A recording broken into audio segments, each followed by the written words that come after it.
வணக்கம் மாணவர்களே. இன்றைய காணொளியிலே தமிழ் மொழியும் இலக்கியமும் பாடம் சார்ந்த பகுதியிலே தரம் 9, 10, 11க்குரிய இலக்கண பகுதிகளில் ஒன்றாகிய ஆகுபெயர்கள் தொடர்பாக காணொளியை நாங்கள் பார்க்க இருக்கின்றோம். அந்த வகையிலே ஆகுபெயர் என்றால் என்ன? ஆகுபெயர் என்பது ஒன்றினது இயற்பெயர் அதனை குறிக்காமல் அதனோடு தொடர்புடைய குறிதொன்றை குறிப்பதற்கு தொண்டு தொட்டு வழங்கி வருவது ஆகுபெயர் எனப்படும். அதாவது ஒன்றினது இயல்பெயர், இயல்பான பெயர், அதை குறிக்காமல் அதனோடு தொடர்புடைய குறிதொன்றை குறிப்பதற்கு தொண்டு தொட்டு வழங்கி வாரது. அப்போ ஒன்றினது இயற்பெயர் அதை குறிக்காமல் அதனோடு தொடர்புடைய குறிதொன்றை, அதனோடு தொடர்பில்லாத இல்லை, தொடர்புடைய குறிதொன்றை குறிப்பதற்கு காலங்காலமாக தொண்டு தொட்டு வழங்கி வருவது ஆகுபெயர் எனப்படும். ஒன்றினது இயல்பெயர் அதனை குறிக்காமல் அதனுடன் தொடர்புடைய குறிதொன்றை குறிப்பதற்கு தொண்டு தொட்டு வழங்கி வருவது ஆகுபெயர் எனப்படும். ஏதாவது ஒன்றினது ஒரு பொருளுண்ட பெயர் பெயருண்ட குறிக்க ஆகினால் அது பொருள் ஆகுபெயர். அப்படி எது ஆகுதோ அதை வைத்துக் கொண்டு அதுக்குரிய ஆகுபெயருக்குரிய பெயர்கள் இடப்படும். அந்த வகையிலே ஆகுபெயர் 16 வகையாக காணப்படுகிறது. ஆகுபெயர்கள் மொத்தமாக 16 வகை இருக்கு. எங்களுக்கு 9, 10, 11க்குரிய பகுதியிலே பிரதானமான 6 வகையான ஆகுபெயர்கள் பற்றி நாங்கள் இக்காணொளியிலேயே பார்க்க இருக்கின்றோம். பாருங்க பிள்ளைகள், ஆகுபெயர் என்றால் என்ன? உதாரணம், உலகம் அழுதது. உலகம் அழுதது என்றேக்க உலகம் என்பது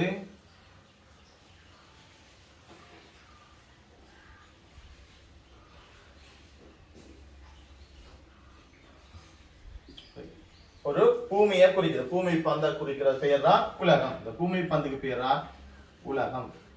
இந்த உலகம் என்ற இந்த பூமியின் பெயர் உலகம் அழுதது என்று சொல்லி வருகின்ற போது, உலகம் அழுதது என்று சொல்லுகின்ற போது அந்த உலகத்திலே இருக்கிற மக்கள் அழுதார்கள், மக்களை குறிப்பதற்கு பயன்படுகின்றது. இப்ப இங்க உலகம் என்றது இந்த பூமியினுடைய இயல்பெயர். அது உலகம் அழுதது என்று சொல்லுகின்ற போது அந்த பூமியினுடைய பெயரை குறிக்காமல், பூமியை குறிக்காமல் பூமியிலே வாழ்கின்ற பூமியோடு தொடர்புடைய இந்த மக்களை குறிப்பதற்கு பயன்படுத்தப்படுகின்றது. அப்ப உலகம் அழுதது என்று சொல்லுகின்ற போது உலகம் என்ற பூமியின் பெயர் உலகம் அழுதது என்று சொல்லுகின்ற போது அங்கே மக்களை குறிப்பதற்கு பயன்படுகின்றது. உலகம் பூமி அழாது, பூமியில இருக்கின்ற அந்த மக்கள் அழுகின்றார்கள். உலகம் அழுதது என்பது உலகத்தை குறிக்காமல் அந்த மக்களை குறிக்கின்றது.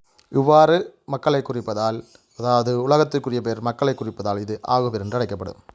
ஓகே, அந்த வகையிலே ஆகுபெயர்களானது பிரதானமாக 6 வகைப்படுத்த ஆகுபெயர்கள் என்ற வகைகள் 16 இருந்தாலும் பிரதானமாக 6 வகை பெயர்களை அடிப்படையாக கொண்டு 6 வகையில் பாகுபடுத்தப்படுகின்றது. அந்த வகையில பாருங்க, முதலாவது பொருளாகு பெயர். பொருளாகு பெயர் என்பது ஒரு பொருளின் பெயர் அதை குறிக்காமல், அந்த பொருளை குறிக்காமல் அந்த பொருளோடு தொடர்புடைய வேறு ஒன்றை குறிப்பதற்கு பயன்படுத்தப்படுவது பொருளாகு பெயர் எனப்படும். பாருங்க பிள்ளைகள், உதாரணமா மல்லிகை சூடினால். மல்லிகை என்பது அது பொருளாகு பெயர். இங்கே மல்லிகை என்பது ஒரு மல்லிகை கொடிக்குரிய பெயரை குறிக்கின்றது. மல்லிகை கொடி வேர், தண்டு, கொடி, இலை, பூ அனைத்தையும் சேர்த்ததுதான் மல்லிகை கொடி. மல்லிகை சூடினால் என்ற போது அப்படி கொடியோட சூட முடியாது. மல்லிகை சூடினால் என்பது மல்லிகை பூவை சூடுகின்றால். அப்ப இங்க ஒரு பொருளுக்குரிய பெயர், ஒரு சினை உறுப்புக்கு, ஒரு உறுப்புக்கு, பூவுக்காக இங்கே ஆகி வருகிறது. ஒரு பொருள் என்ற பெயர், முழு பொருள் என்ற பெயர் ஒரு சினைக்கு ஆகி வாரபடியால் எது ஆகுது? ஒரு பொருள் ஆகிறபடியால் அது பொருளாகு பெயராக விளங்குகிறது. அடுத்த பார்க்கலாம், சினையாகு பெயர். ஒரு சினை பொருள் என்ற பெயர் அதை குறிக்காமல் அதனோடு தொடர்புடைய வேற ஒரு பொருளை, வேற ஒன்றை குறிப்பதற்கு பயன்படுத்தப்படுவது சினையாகு பெயர். ஒரு சினை உறுப்பு என்ற பெயர் அதை குறிக்காமல் அதனோடு தொடர்புடைய வேற ஒன்றை குறித்தால் அது சினையாகு பெயர் எனப்படும். பாருங்க பிள்ளைகள், உதாரணமாக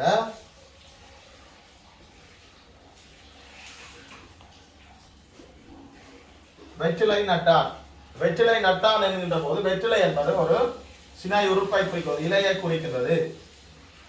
வெற்றிலை என்பது ஒரு சினை உறுப்பு, இலையை குறிக்கின்றது. வெற்றிலை நட்டான் என்கின்ற போது அந்த இலையை நட முடியாது, இலைக்கு பதிலாக இங்கே அந்த வெற்றிலை கொடியை குறிக்கின்றது. வெற்றிலை நட்டான் என்கின்ற போது இலையை குறிக்காமல் அந்த இலையை உடைய அந்த கொடியை குறிக்கின்றது. ஒரு இலை சினை உறுப்பு என்ற பெயர் அதை குறிக்காமல் அதனோடு தொடர்புடைய புரிதொன்றை குறிக்க வருகின்றது.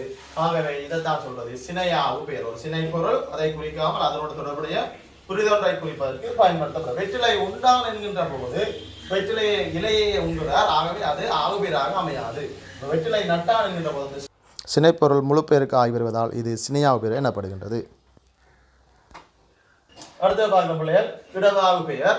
இடவாகு பெயர் என்பது ஒரு இடத்தினுடைய பெயர், இடத்தின் பெயர் அதை குறிக்காமல் அதனோட தொடர்புடைய புரிதொன்றை குறிப்பதற்கு பயன்படுத்தப்படும். ஒரு இடத்தின் பெயர் உதாரணமாக பாருங்க, இலங்கை. இலங்கை என்பது நமது நாட்டின் பெயர், ஒரு இடத்தின் பெயர்.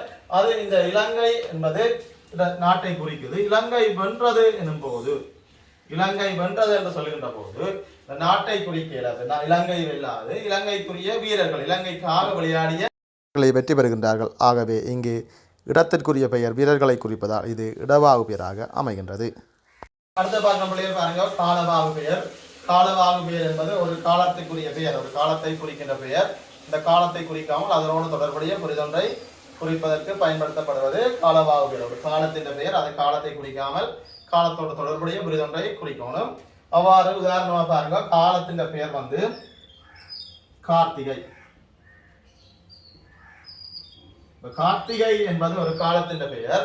இங்கே கார்த்திகை என்பது காலத்தையே குறிக்கின்றது. கார்த்திகை பூத்தது.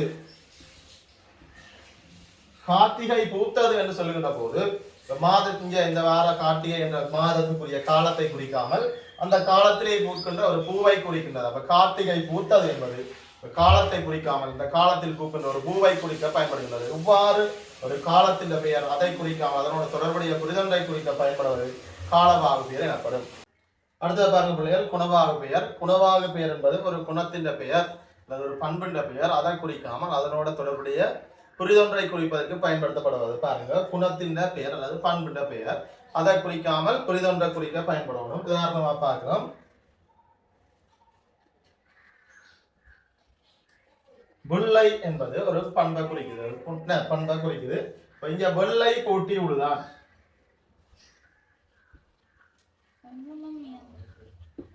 வெள்ளை கூட்டி உழுதான் என்பதுல பாருங்க பிள்ளைகள், வெள்ளை கூட்டி உழுதான் என்பது வெள்ளை என்பது பண்பை குறிக்குது. இந்த வெள்ளை கூட்டி உழுதான் என்பது வெள்ளை மாட்டை கூட்டி உழுதான். இந்த வெள்ளை என்ற பண்பு பெயர் அந்த பண்பை குறிக்காமல் அந்த பண்போடு தொடர்புடைய அந்த பண்பை உடைய அந்த நிறத்தை உடைய மாட்டை குறிக்க பயன்படுது. இவ்வாறு ஒரு பண்புண்ட பெயர் அதை குறிக்காமல் புரிதொன்றை குறிக்க பயன்பட்டால் அது குணவாகு பெயர் என்று அழைக்கப்படும். அடுத்த பாகம் தொழிலாகு பெயர். தொழிலாகு பெயர் என்பது ஒரு தொழிலுக்குரிய பெயர். அந்த தொழிலை குறிக்காமல் அந்த தொழிலோடு தொடர்புடைய புரிதொன்றை குறிக்கிறதுக்கு பயன்படுறது. ஒரு தொழிலுக்குரிய பெயர் அந்த தொழிலை குறிக்காமல் அதனோடு தொடர்புடைய புரிதொன்றை குறிக்கிறது. உதாரணம் பாருங்க,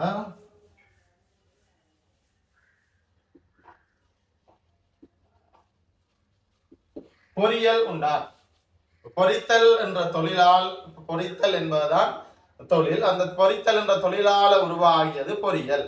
பொறியியல் உண்டான், பொறியியல் என்றது பொறிக்கிற செயலை தான் குறிக்குது. அப்ப அந்த தொழில், தொழில் பெயர் அந்த தொழிலை குறிக்காமல் இப்ப அதோட தொடர்புடைய அந்த தொழிலால உருவாகிய பொறியியலை குறிக்கிறது. பொறியியல் உண்டான் என்பது பொறித்தல் தொழில், பொறித்தல் என்ற தொழிலுக்குரிய பெயர். அது அங்கால பொறியியலுக்கு ஆகி வாரபடியா அது தொழிலாகு பெயர் என்று அழைக்கப்படுகிறது.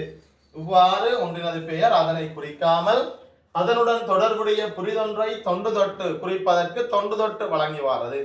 அதாவது ஒன்றுடைய இயற்பெயர் அதனை குறிக்காமல் அதனோடு தொடர்புடைய இன்னொன்றை குறிப்பதற்கு தொண்டு தொட்டு வழங்கி வருவது ஆகுபெயர் எனப்படும். ஓகே, பாருங்க பிள்ளைகள், இன்றைய காணொலியில் நாங்கள் ஆகுபெயர் தொடர்பாக பார்த்துருந்தாங்க. இந்த எனது தமிழ் படிக்க ஆசை என்ற யூடியூப் சேனலை நீங்கள் இதுவரை சப்ஸ்கிரைப் செய்யாவிட்டால் சப்ஸ்கிரைப் செய்து கொள்ளுங்கள். அத்துடன் இந்த காணொலியை உங்கள் நண்பர்களுக்கும் பகிர்ந்து கொள்ளுங்கள். அதை விட உங்களுக்கு என்ன பாட அழகிலே என்ன விடயம் சம்பந்தமான காணொலி நான் பதிவேற்ற வேண்டும் என்று கமெண்ட் செக்ஷனில் பதிவேற்றுங்கள். உங்களுக்கான காணொலிகளை வழங்குவதற்கு காத்திருக்கிறேன். நன்றி.